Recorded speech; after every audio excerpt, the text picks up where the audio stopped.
Okay, this is a test. Welcome to life coaching classes and videos by Universal Recovery 360. I am your host, Pernell Baston, also known as Urban Gospel, and I will be discussing the spiritual principles. Also, I'm going to be organizing some paperwork, so I got y'all all set up so y'all can see and hear, right, what I'm saying, and at the same time I can get some work done, right? So, here's what we're going to start off with. I need glasses. Let's see. All right, so, spiritual principles. Guess I don't need glasses. Spiritual principles. Here's the thing about spiritual. When you say spiritual, right? When you say spiritual, you are redefining the words that you are about to say after them. Because in the spiritual realm, right, everything is one. Let's say that again. In the spiritual realm, everything is one. So what happens with everything being one is you can't get caught up in your flesh, right? Without the spirit knowing, right? You can't get caught up in your mind without the spirit knowing, right? Because the spirit is the what? All eye seeing, which means it sees everything, right? So you could say, when it comes to spirituality, right, there is no opposite, right? Truth has no opposite because it doesn't change or pass away. Truth will always remain the same, no matter who's saying it, no matter what they're saying it for. Truth cannot change. So, what's the difference between truth and a lie?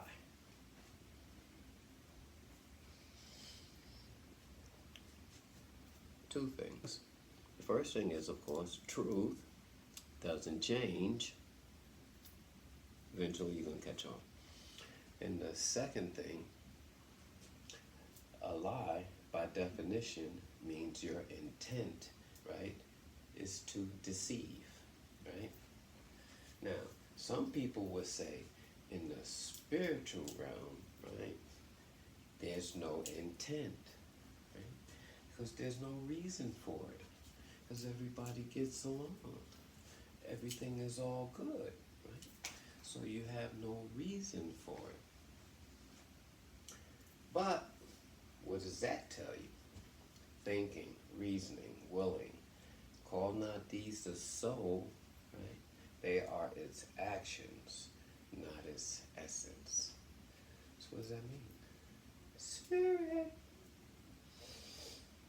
It is a spiritual connection that links us with ourselves, links us with our friends, links us with the universe, links us with just about everything and anything you can name. Spiritually, we are connected. And that's the weird thing. People don't pay attention to the little things they say, right? Give me a glass of spirits. Okay? They call a liquor store spirit store. They know what they saying. We just go, ooh, that's cool. Call it spirits. Damn. Oh, it's a lot more than that. There's a lot of things in recovery, right, that relate to the spirits, right? You ever heard the spirit of the wind? Spirit of the rain? They do the rain dance, make the rain come down. They connect.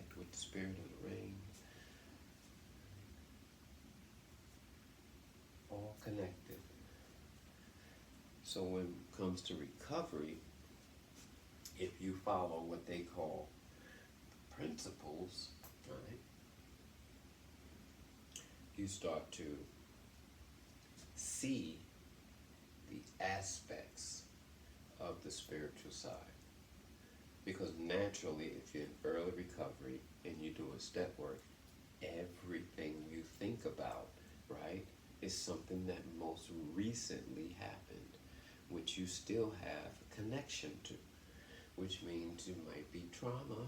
Even if it's not trauma, it could be happy based, right? But it's still a connection that you have to it that needs to be removed before you can work on it.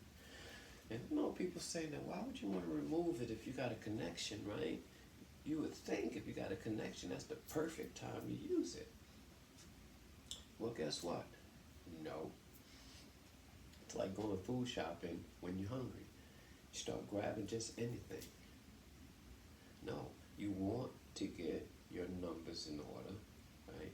You want to make sure you confront yourself correctly, right? Because you want to make sure you get the proper outcome. Now,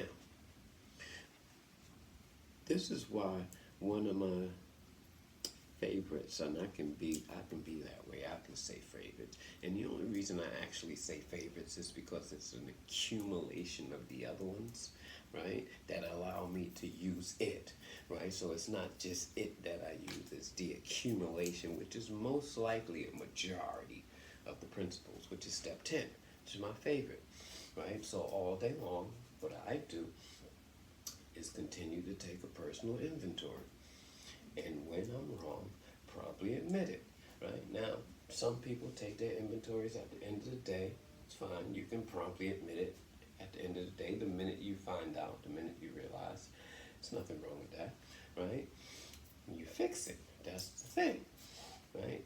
And the other thing, right, about when you fix something, you kind of want to make sure it doesn't happen anymore, right? So we've got a lot of people that's fixing things like me. When I was in my addiction, right, I had this gold bracelet, right? It wasn't too big, wasn't too small. It was just enough for people to not really want it if I needed to sell it, but for me to be able to get something for it, because I was a drug addict. So everything I did was about future reference of using, right? So it wasn't that big, it wasn't that small, right? But every time I picked up, I would sell it. And then as soon as I got paid the next payday, I would go buy another one.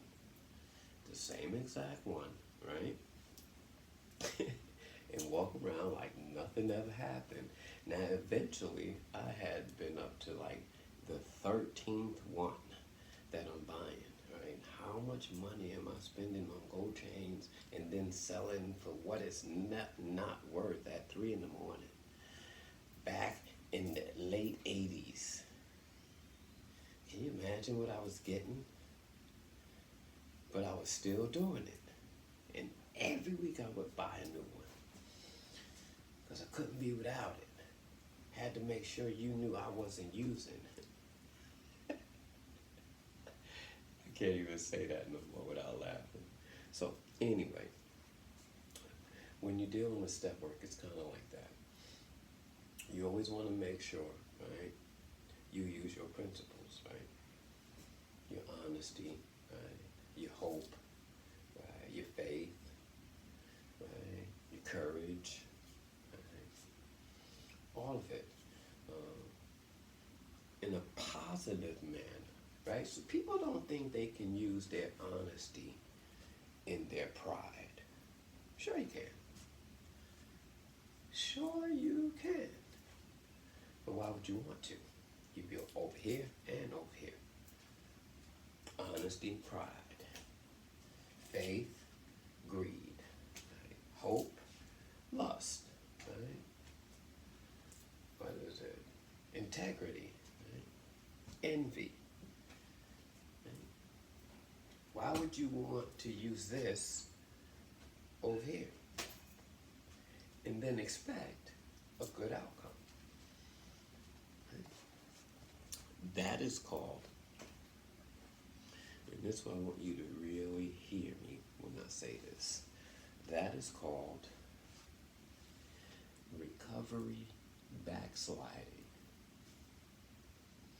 Recovery backsliding.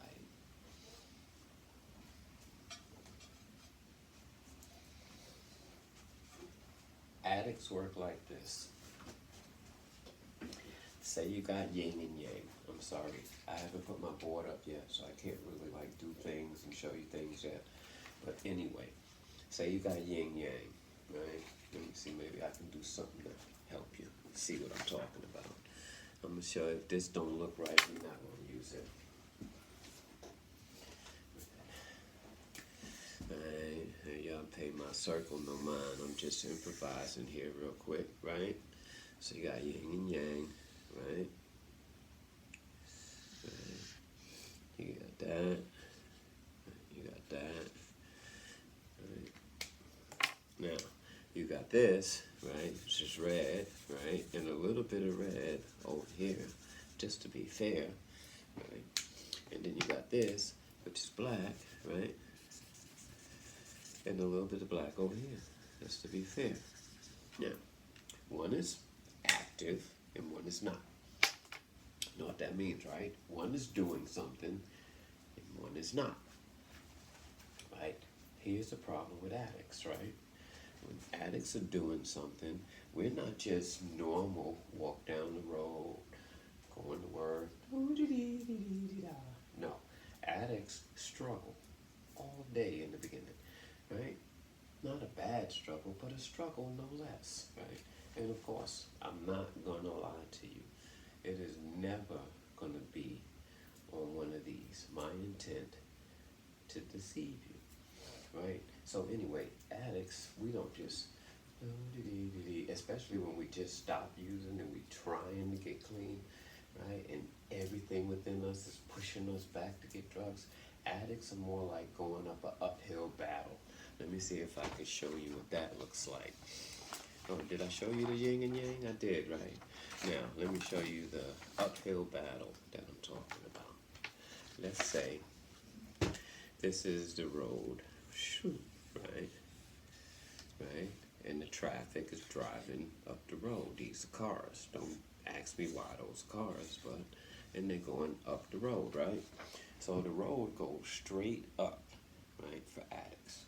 Straight up, right? You ever been like to Colorado, Rocky Mountains, where they got hills that if you don't turn your wheels at night, your car just go down the street on its own. Bam. That's the problem with addicts. When we always pushing up a hill, fighting a losing battle. And the minute we stop fighting, right, and stand there, guess what?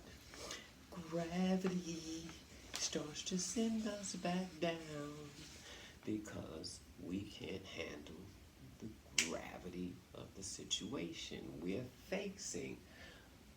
Up, probably all stretched out for the next step, and all of a sudden we run out of energy, and we on this uphill climb, right? And then all of a sudden we trying to break. We trying to stick stuff in the ground to hold us still, and we just start sliding backwards, backsliding. That's what we do. That's what addicts do. But just like the car, right? When the car stalls out, right, and you can't control the steering wheels, and you can't make the gas push it forward, it start rolling backwards, right? You put the brake on, you try to put this on, but it's so slanted, right? It starts dropping. Just like that car. Once it becomes active and it gets you almost there, right? And then it stops and you start sliding back down. You are not at fault for sliding back down. You are not at fault for not getting up there in time, right? You are only at fault for trying, and that's a good thing. Don't get caught up. We get caught up like the point where we couldn't move anymore, where we were just stuck, and we had gave it all we got for right now, right? We know it. Problem is, we up on this hill. So when we stop, if we don't get a grip on something, we start sliding.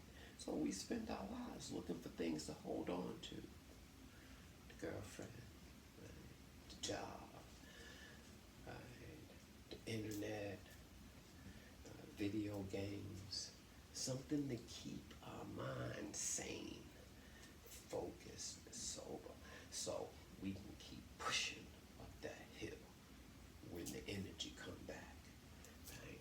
Addicts, we won't do that. The minute we get tired and stop, we blame ourselves. Oh God, I knew I wasn't gonna make it. I'm never gonna be shit. It's not even your fault. I tell people this all the time. Keep on blaming yourself for things that you didn't do. Only you gonna reap those repercussions because you speak it into existence. Every time you take credit for that slide that you can't stop because you weren't ready for it, because you didn't know it was coming, right? You're wrong. Don't do that to yourself. The more you keep doing that to yourself, the more you're going to struggle. I mean that. From the bottom of my heart, you're going to struggle. And you're going to beat yourself up. And you're going to blame yourself. But you want to know why? Because a part of you that lives in the subconscious, sometime in the conscious, called the parenting effect, the superego, doesn't think you're doing anything wrong. So it's giving you fair warning like it would do anything else. Don't do it. Take your time, prepare better. Right? It's not sending out red flags. Whoa, whoa, future disaster, catastrophe coming. Whoa, whoa, whoa. It's not doing that because it doesn't see it. Because it's not there. It is a feeling inside of us that builds up until we can't take it. It is called blame. We can't stop that. You can't. So you get out of it, right? Pay attention to this real quick. I'm going to jump off topic. Complete. Incomplete, right? When you complete something, that means it's done, right? When you're inside of what you need to complete, that means it's not done. Remember? Incomplete. When you're incomplete, it's not done. Does that make sense? Not yet. Hold on, I got more. Right? Sufficient. Say your, right, bills, right, and your pay is sufficient. Pay your bills. But when you get insufficient, you can't pay your bills. Not because you're not sufficient, right? Because you are. You just jumped in it. And you became insufficient. Unimportant, unnecessary. That is what addicts do to themselves. You can play that back a couple of times until you figure it out, but you're going to enjoy it once you figure it out. But that is what addicts do to themselves on a daily basis.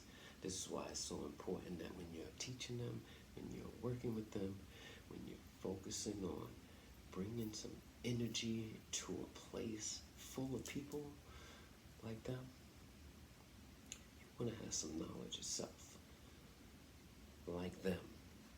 Because contrary to popular belief, they have more knowledge of self than half the world population.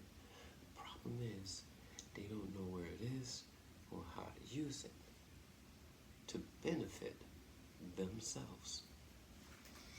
They only know how to use things to get at you, or to get at him, or to fuck his shit up. make sure she don't get what she trying to get. Or just plain old be nosy all up in they shit. What you doing? What's that? Why you doing that? What you trying to be? What you trying to do? Can I get some of that? Can I be down with that? Nah. Right. So, when you're dealing with the steps, right, the 12 steps, right, of recovery, of NA, AA, AA, NA, whoever came up with it, thank you for coming up with it.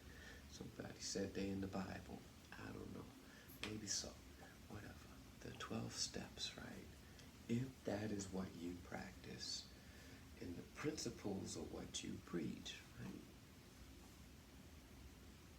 It's a disconnect. I'm going to say it again. 12 steps. The 12 steps is what you practice, but the principles is what you preach. Wouldn't have a problem. You would think you wouldn't have a problem because the steps, principles, they're all the same thing, right? They're all based on the same thing. Let me change that. They're all based on the same thing. They all come from the same foundation. In other words, you got two sections of foundation, right? This foundation, they're all over here. Nobody's on that foundation separated. They're all together. Remember that. Okay, so steps work like this. Admitted we were powerless over our addiction, right? That our lives have become unmanageable, right? Most people believe they got to admit it to themselves. Most people believe they got to admit it to their sponsor. Some people believe they got to admit it to their mothers, to the people they hurt. Mostly the addicts believe that one because they like to blame themselves. But the truth is, you don't have to admit it to anybody because that's not what it says. It didn't say we admitted to blank line. Right? That we were powerless, or that our blank line had become unmanageable. Right? That's not what it says. Right? It says we admitted, right, we were powerless over our addiction. Right? Powerless, which means no power. Well, not no power. Powerless means less power than what? Our addiction, right? So we admit that we have less power than our addiction. We got that part, right? That our lives, right, have become unmanageable. We admitted we were powerless over our addiction. That our lives have become unmanageable. We admitted, I'm going to say it one more time, we were powerless, right? Less power over our addiction, right?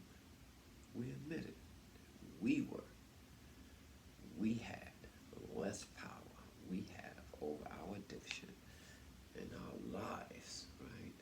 That thing we do every day, that get up and go to work to pay rent so I can have a place to stay, that place to stay so I can have a place to shower, that place to shower so I can have a place to cook and eat and rest, right? Our lives, right, have become unmanageable. Right? Now, insufficient, right?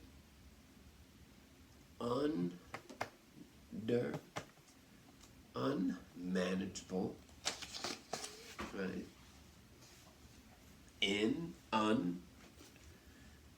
Right? We all over the place. We're not meant to be. We just meant to admit, that's it, that we were powerless, or between us and the drugs and our addiction, who had the most power, we had less, right? We didn't say they had more, but we did say that we had less. That's where you start if you're going to have a conversation about less and more and powerful and powerless and all that crap. You remember the fact, right, that they only admitted to having less power, never that the drugs, right, had more power than them, right? That our lives have become unmanageable, right? Step 2, we came, right, got up, went somewhere, right? Came. In here you can do that. Get up, go on the other side, come to a realization, came to believe, right, that a power greater than ourselves, right, which is less than the drugs, remember, could restore us to sanity. The drugs had more power than us.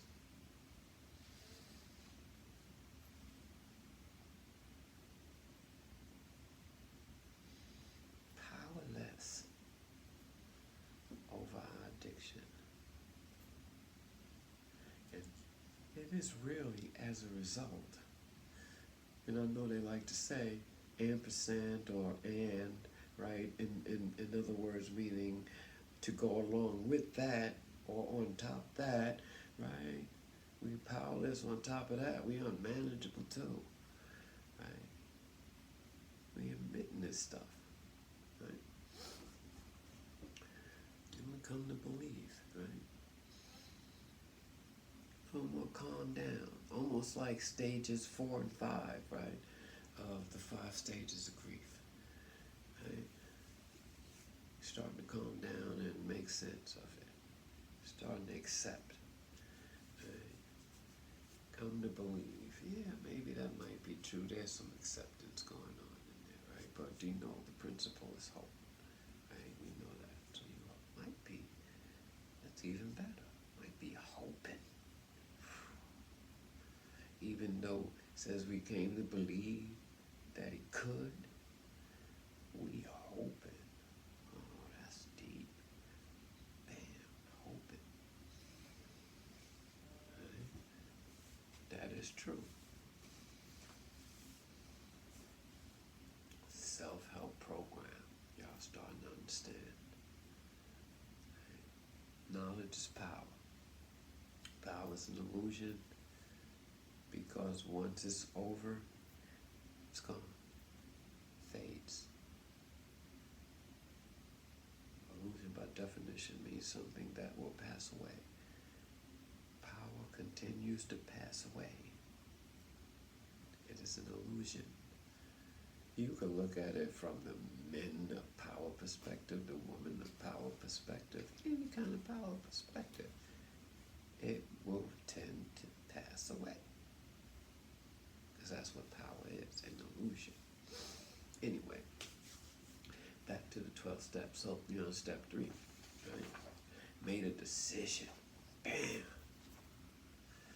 And I'm sticking with it. Faith. Made a decision. Turn our will and our lives. Remember what these 2 things, will and lives. And remember what I said before about thinking, reasoning, and willing. They're not the soul. They are actions, not its essence. Right? What's the essence? Spirit. Yes. So, right, made a decision to turn our will in our lives. I had a co-worker named Will. And every time I think of the 3rd step, I think like that. Made a decision to turn our will, hey Will, over to the care of God as we understood him. And our lives. Hey, our lives, come on. It wasn't funny, but the will one was funny. So in step 3, anyway, so we got that hope in step 2, right? And we got that doing a little bit of honesty, checking for some honesty and some acceptance in the beginning in step 1, going after that hope a little bit in step 2, and we get to step 3 where that faith is at, and we make that decision. We don't even do anything about the decision yet. We just make it. Hey, you know how you say in the back of your head, right? You pull up to a light. I like to use driving. You pull up to the light, and that driver revving his thing, and you revving yours. You immediately know, right? You just got a picture in your head that said, when that light turned green, I'm gone. Right? That's how we think. Anywho, so you got that faith. You know what you about to do, right? Because you see it. You see that light turning green. You see y'all taking off. But you always going to see yourself winning unless you one of them beat yourself up people where you ain't even happy you having that vision. But back to the steps anyway. So now we at this place where we made this decision, right? In faith, right? And we good with it. We good with it. Turn our will, right? Let's find out what the will is, right? Will is from the spirit, right? Which means we turn over the spirit, which means we gave the spirit to something else, right? We're making a decision to do that, right? Give it, right? To turn our will, right? The spirit that was given to us, and, right, the life that was given to us over to the care of God as we understood Him.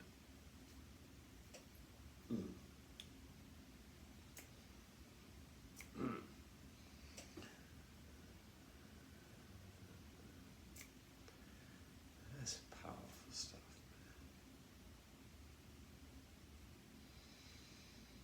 Can you imagine how that sounds? Right? Wake up one morning, get some acceptance going on, but you're not in a bad mood, so the acceptance is attached to good feelings.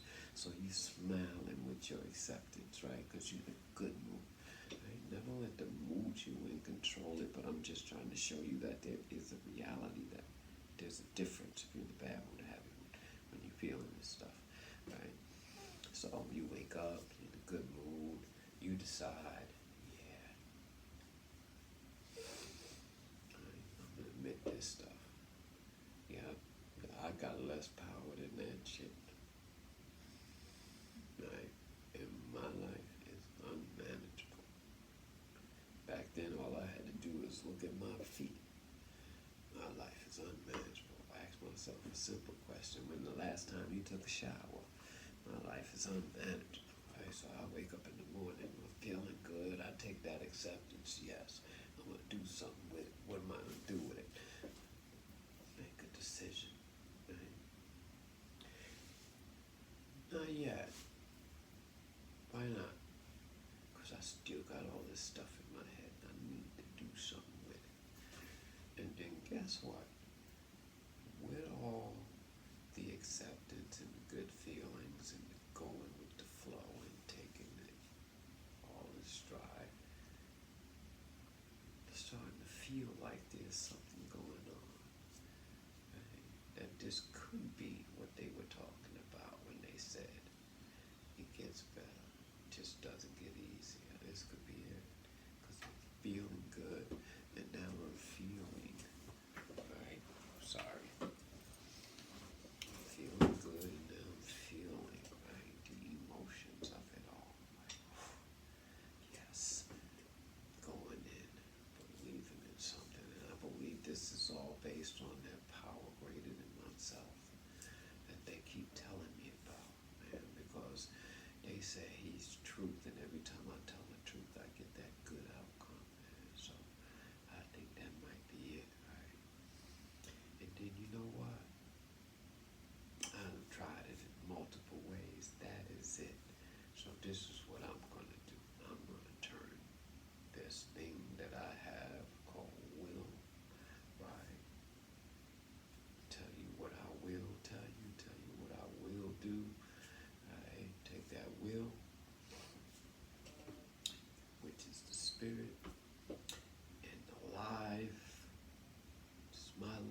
is my soul.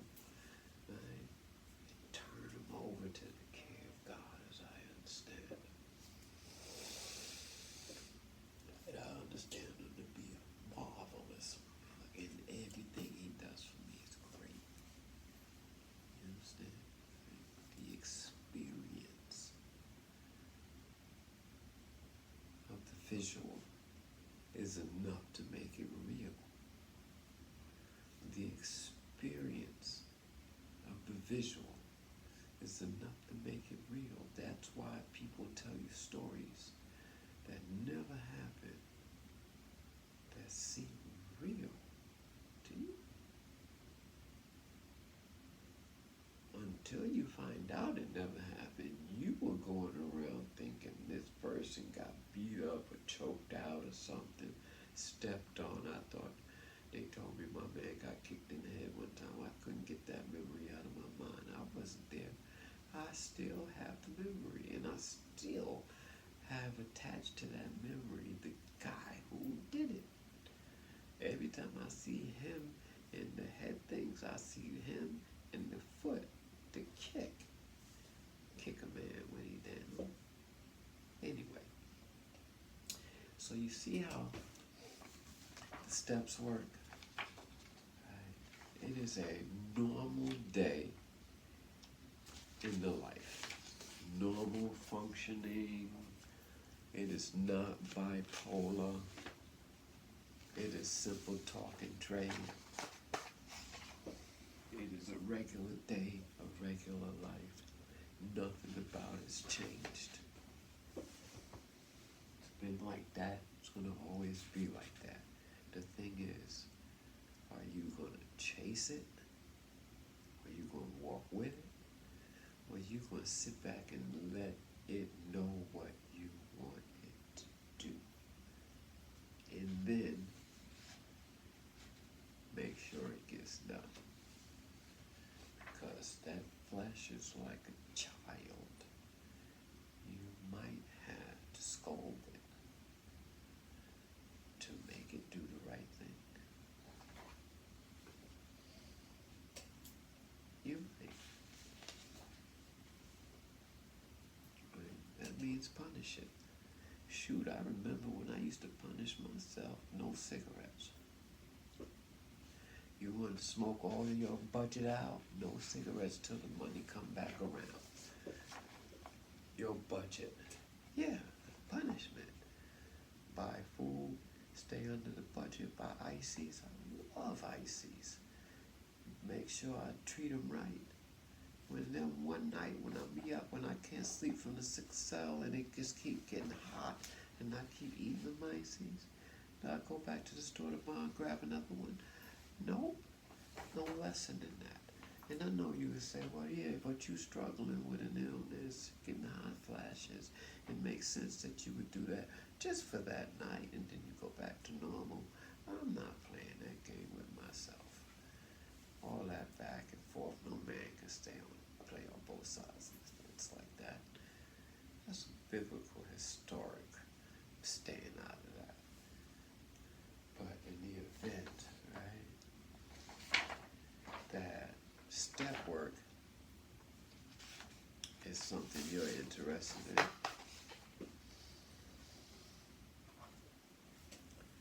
I hope you use it to fit who you are. Not find somebody that's going to try to take you and fit you to what it is. No. These things have to be added unto you. Just like the Bible said, added unto you. And give it back to them.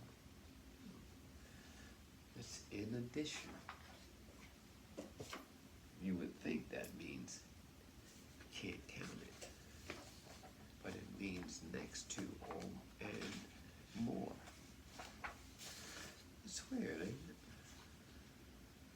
Expectations. Okay. That's that.